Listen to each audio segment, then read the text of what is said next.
नमस्कार मंडळी, कसे आहात तुम्ही सगळेजण? मजेत ना? आम्ही पण मजेत. तर मंडळी, आज आहे 11 जून आणि आमच्या तुरुबाळाची झालेली आहे स्कूल सुरू, आहे की नाही? आज तुरुबाळाचा स्कूलचा पहिला दिवस आहे, तर तुरुबाळ रेडी झालंय स्कूलला जाण्यासाठी. कसं वाटतंय मग? आज शाळेचा पहिला दिवस आहे. मस्त खुश आहे ना? मस्त न्यू स्कूल बॅग दाखव. स्कूल बॅग आणि टिफिन बॅग कुठे? टिफिन बॅग घेतली का? हा, गाडीवरती ठेवली. मीच ठेवली का? कशी आहे मग मंडळी आमची न्यू स्कूल बॅग आणि टिफिन बॅग? हे सकाळी काय होत्या ना ग या फुलांच्या घेतल्या तेव्हा? बघितलं का आता कशा उमलल्या मस्त पैकी. कोणाला घेऊन चालली? मॅमला देवाला ठेवायला ना? अरे वा. एक बस मध्ये गणपतीला आणि 2 मॅमला. अरे वा. तर चला मंडळी, आम्ही चाललोय आता स्कूल मध्ये, कारण आता लवकर स्टँड वरती बस येणार आहे. आता लवकर बसच्या टायमिंग पर्यंत आपण काय झालो पाहिजे? स्टँड वरती पोहोचलो पाहिजे. चलो. तसं स्कूलचा बस येण्याचा टायमिंग स्टँड वरती 8:30 वाजताच आहे, पण आज पहिला दिवस आहे त्याच्यामुळे आम्ही 8 वाजताच घरातून निघालोय. बघू आता किती वाजता बस येते, आहे का नाही? चालायचं. चलो. सगळं घेतलं ना? अगं आता बाय नाही करायचं, बस मध्ये बसल्यावर बाय करायचं. आम्ही पोहोचलोय बस स्टँड वरती आणि आमची स्कूलची बस आली. हे बघा. आधी आल्या आम्हाला वाटलं होतं गेली बस. हे बघ, ताईच्या तुरुबाळाच्या फेवरेट ताई. चलो. Tiffin bag.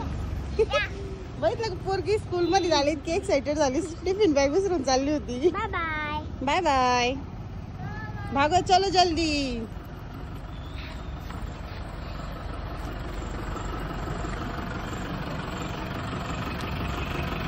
Bye bye. Bye bye.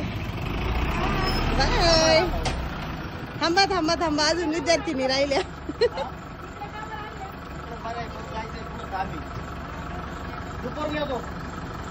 तर चला मंडळी, तुरुबाळ बसली आता बस मध्ये, चालली स्कूलला. आता ती डायरेक्ट संध्याकाळी 4:30 ते 4:45 वाजता. तोपर्यंत तुरुबाळाचं नो टेन्शन.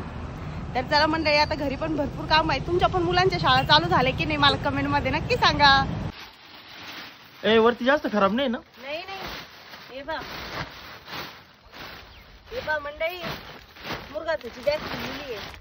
मला वाटलं तर पावसाने पाणी बिणी गेलं काय, पण नाही केलं. झाकून ठेवलं होतं 400 मायक्रॉनचा कागद त्याच्यावर. नाही ना, त्या दिवशी पाऊस आला तर कागद उडाला होता ना. पण आपलं हे पहा, बघितलं का कसं झालंय मुरगा? थोडाफार खराब असून जरा. नाही ना, हा वरचा भाग आहे फक्त. एवढीच लेअर खराब आहे फक्त. हे पहा एकदम कोरडा आहे मध्ये. चला आता म्हणलं गायला मुरगा काढायचा आहे. पहिल्या जुन्या बॅग सगळ्या संपले, नवीन बॅग फोडली आज. हो आता कसं निघतोय. धराव एक टप देते का? थांबा मी घेते आता. वरचा सगळा काढून टाकीत असतो. खराब मुरगा गायांना गेला नाही पाहिजे, त्याच्यामुळं गाय आजारी पडायच्या नाही. तर गाय आजारी पडू नये म्हणून आपल्यालाच काळजी घ्यावी लागते. जशी आपण आपली माणसांची काळजी घेतो, माणसं आजारी पडू नये म्हणून त्यांच्या खाण्यापिण्याकडे लक्ष देतो, तसंच मुख्य चित्राबाचं राहतं. जितकं आपण त्यांची चांगली काळजी घेऊ का, तितकं ते कमी आजारी पडते आणि आपलं पण दुधाचं त्याचं उत्पन्न चांगलं निघतं. हे पाहिजे तर तोंड बांधलेलं होतं ना, अशी पांढरी बुरशी आलेली होती, ते पण काढून घेते आता. एक टब्बर मुरगा खराब निघत माझ्या अंदाजे. मला पण आता स्वयंपाक करायचा आहे, डबा द्यायचा आहे दवाखान्यात. 15 दिवस टेन्शन नव्हतं मला डब्याचं, कारण माझे मम्मी पप्पा इथं आलेले होते. मम्मी स्वयंपाकाचं सगळं बघत होती घरामध्ये. आम्ही फक्त, कारण त्यावेळेस तृप्ती पप्पांना बाहेर एवढं काही काम करता येत नव्हतं, त्यांचा पण पाय दुखत होता. आता बऱ्यापैकी क्लिअर झालेलं आहे, तर ते सगळ्या गोष्टींमध्ये माझी मदत करते. जवळपास गोठ्यातलं 50% सगळं काम तृप्ती पप्पा स्वतः करता येतात, त्याच्यामुळे माझा पण जरासा लोड कमी झालाय. चला मंडळी, आता मुरगाची बॅगीचं तोंड एकदा बांधून घेते. 15 दिवस मम्मी ते होते, पण काय झालं, त्यांचे पण जरा कामं चालू आहे. हे माहीत आल्यावर तसं बी काही लोकांना सण होत नाही, लांबचे नाही जवळचे ते. काय काही वेळेस वाईट वेळ येणं पण गरजेचं राहतं. वेळ आल्यानंतरच कळतं आपलं कोण आहे आणि परक कोण आहे. काही जणांना सण नाही झालं म्हणलं कुठं बसा त्या डोकं लवी, त्याच्यापेक्षा थोडे दिवस आपण आपलं ऍडजस्ट करू. मग मम्मी पप्पा पण गेले, त्यांचं पण जरा काम होतं. म्हणलं मग दादूला पण त्यांच्यासोबत पाठवलंय. मम्मी म्हटली काही गरज पडली तर फोन कर आणि लगेच येतो. शेवटी कसं आहे, ते आई बापाचं काळीच आहे, कोणी काही म्हणलं तरी. खरं आहे का खोटं आहे? पण एक खरं आहे, जोपर्यंत आपले आई बाप ह्या जगामध्ये जिवंत आहे ना, तोपर्यंत आपलं माहेर पण आपल्यासाठी चांगलं आहे बरं का. बाकी बाकी काय आता जाऊ दे, पुढं नाही डोकं लई बसत आहे कोण मला. चला मंडळी, घेतो आवरून आता, स्वयंपाक करायचंय अजून मला. बरीच मंडळी म्हणत राहते, अरे काय तुमच्या रोजचे उठून नाटकं चालले, एवढं पार्सल चाललंय तेवढं पार्सल चाललंय.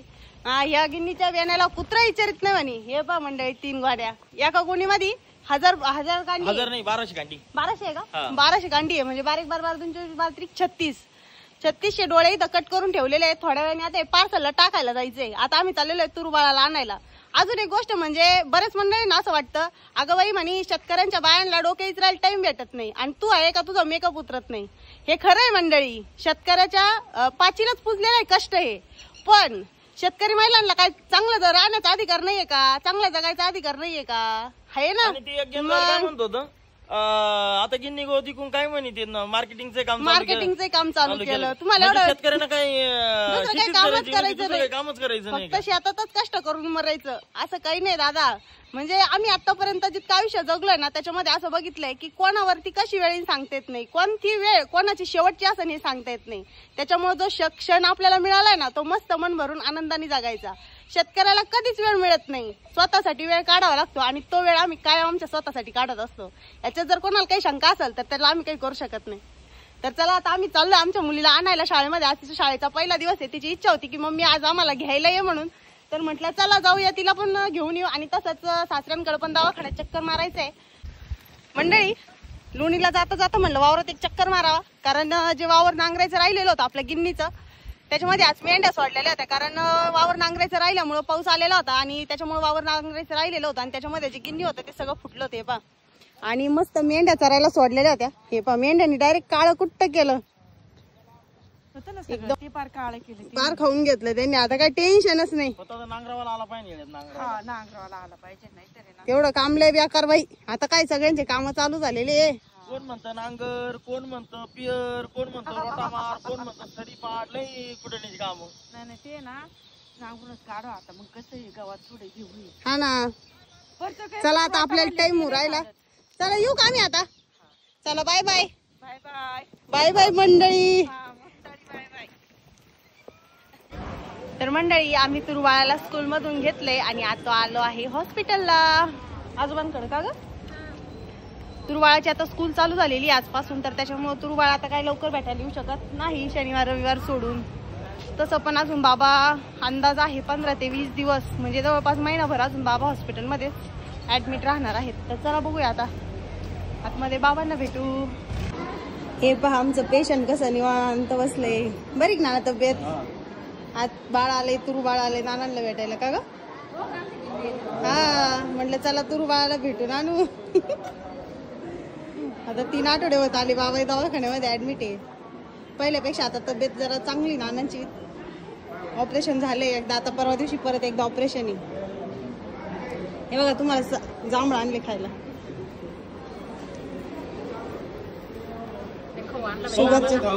हा किडके बिडके थोडे पण ताजे जांभळ होते मस्त तेव्हा दादांकडे. ते काय त्यातली एक पिशवी तिचीच आहे. गाठण सोडलेली पिशवी घे. तिला पावशेर आणि बाबांना पावशेर आणले होते ताजे ताजे मस्त. ती खात होती ना त्याच्यामुळे गाठण नाही मारली. बरेच जण विचारत होते बाबांपाशी कोण आहे, तर बाबांपाशी त्यांची लेक आहे म्हणजे आमच्या ननंदबाई. अशी सगळी आमची ऍडजस्टमेंट चालू आहे. ती पात्या जवळपास 3 आठवडे झाली नानांजवळच आहेत. 2 दिवसातून एकदा घरी येतात मुलांना वगैरे भेटून परत नानांजवळ येतात. भेटली का आता बाबांना? मग नवीन टिफिन बॅग घेतली ती 130 रुपयाची. बॅग वाली नाना उजळलेच पण ना 21 दिवसामध्ये बरोबरच झाली.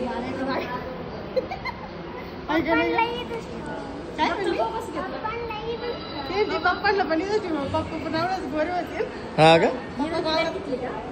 पप्पा वावरात काम करून करून काळे झाले का?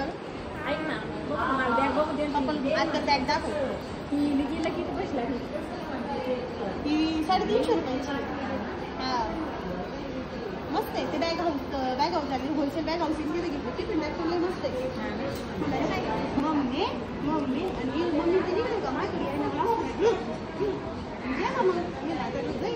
बाई, संध्याकाळी क्लास करते. मम्मी मम्मी ए मम्मी. चला बाय बाय.